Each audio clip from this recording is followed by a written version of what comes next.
Feeling your feet on the ground, feeling the soles of your feet and perhaps roots going down through the floor into the earth, connecting with Mother Earth, her grounded being. Mother Earth, who has her very own soul. She's also in evolution and growing and deepening.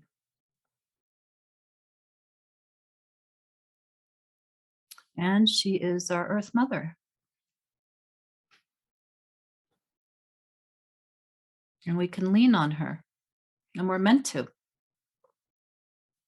We're meant to lean back into ourselves and inhabit ourselves and then let Mother Earth also hold us. Big Earth Mama,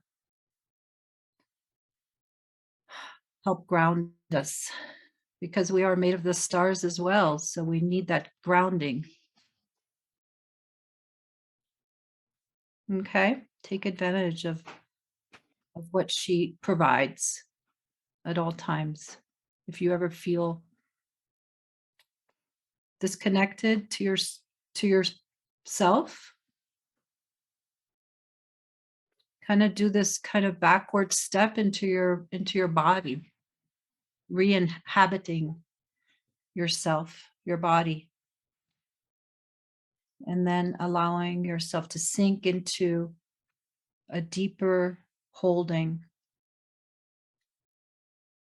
of Mother Earth. I say mother because everything's springing forth from her, all life, and all life returns back to her.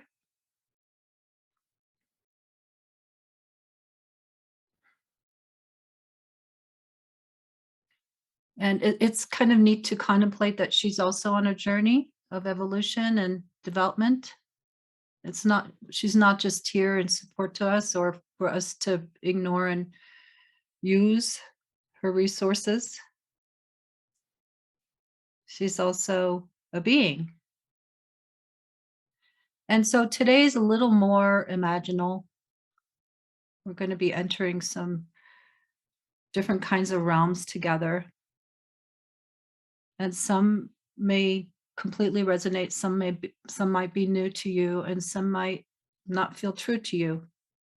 And that's fine, because I can only share what I know to be true.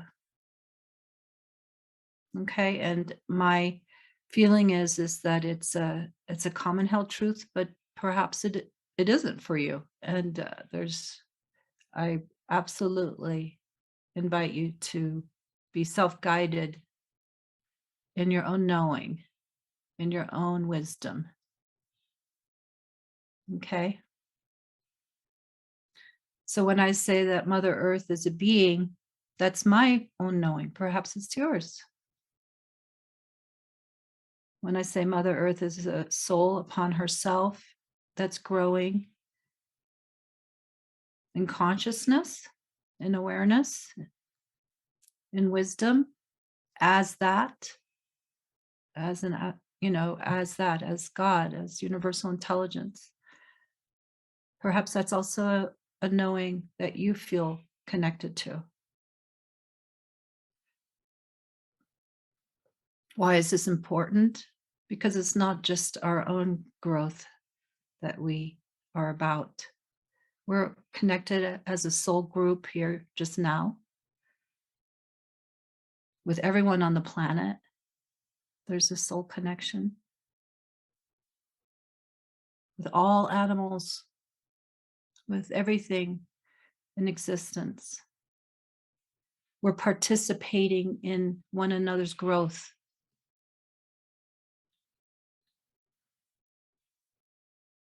So we're also participating with Mother Earth's growth, and she with us. There's a sort of a symbiosis happening, just like trees, like aspen forest. They share a root system. and they share nutrients and information. The mycelium of the planet is symbolic of us, how we're connected. And then there's our very own individual soul. So follow along as much as you wish, and if it doesn't resonate, it doesn't resonate. I really always respect each person's really truly your own unique knowing. Some things may connect and some not, maybe all the way. It depends because each person here has had you have your own experience of life, your own experience of feeling a um a connection to something greater, not greater, higher per se, but something maybe that contains a wisdom that is in support to you. And that's how I see soul is is a an aspect of you. And I actually saw soul. I saw my soul some years ago, and that's why I like talking about it from now and then. It's kind of off the track of a non-dual conversation, I'm kind of off the track anyway, if you guys know those who know me. I give myself permission to be off the track because who wants to be in any one groove? It's just you put yourself back into a box, right? And we're here to really have true growth, true revelation, direct insight.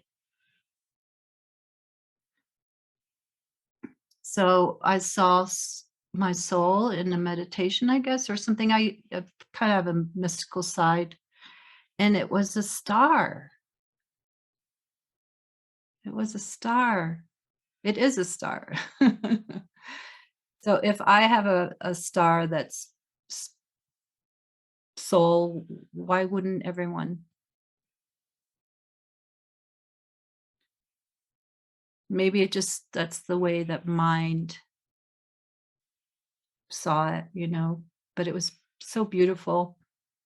And it had it was, of course, full of light, and it had these rays coming out. And then some of the rays were planted here in me, like downloading, just part of this body. And that over time, more and more soul is coming down into manifestation as the body mind is capable of receiving. You can just think of it as being, your being, the being that is made of pure potential, of your potential, what you are meant to um, realize and know and live in this life. And because of my own revelation of having seen that there are other lives and many dimensions of being, it's not just this one life. That soul is participating in helping us realize our full potential. It has all these soul qualities in this picture, a star, your very own star, full of soul qualities, divine qualities. And it also contains all the information of all that you've encountered and lived and realized. And also all the hidden unconscious motivations that we contain and that we're kind of like in a school, basically, in a school, our own school of growing into ourselves, into our potential.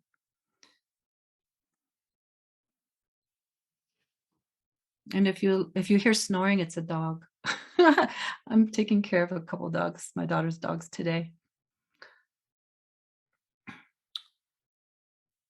I think that dogs have soul too. That's going off topic a bit, but yeah.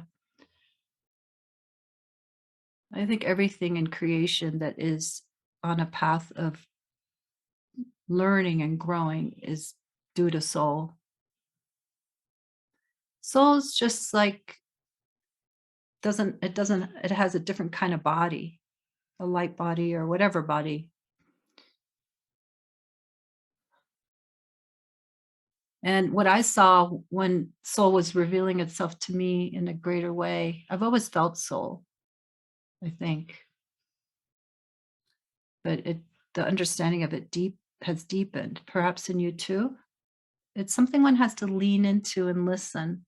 It's not just a doesn't always reveal itself, but you have to you have to tune in, it's asking us to tune in. And one of the things that it revealed to me is that if it descended, I'm not going to use the word download, it's too much like a computer. If it descended into our bodies all at once, we would just blow up.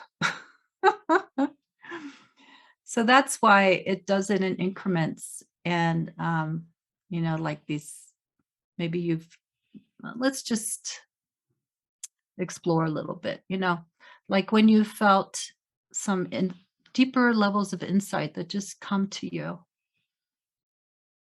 and you have a growth spurt, or maybe you see that you've been holding back from participating in life and it really impacts you because it's like soul is talking to you, saying it's pushing towards growth. And often it has a path in mind that is different from what society's path might be for you that we think we should open to. And it's okay to do that other path for a while and feel the soulless quality of it. Do you know what I'm talking about?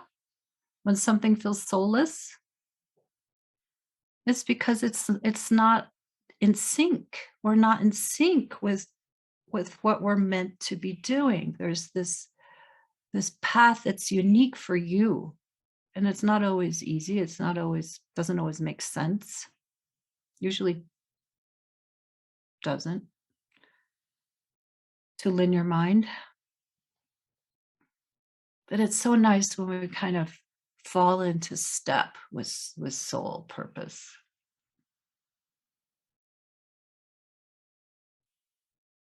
I'm not saying that ease is the experience of falling into step with soul purpose. It can be the feeling of ease, of flow, sure. But it can also be pushing us a little bit to our edge, an edge of growth, because we're meant to grow, right? We're, we're also meant to have times of integrating, maybe times also of not knowing what we're doing, of treading water. Those are actually can be very useful times, treading water. Sometimes we get we think that we're off track because we don't know what we're meant to do and the direction we're meant to go in. And it's just because some familiar ways of habitual ways and patterns are releasing. Maybe the world's way may be releasing what people have created and what you have taken to be true may be easing and melting away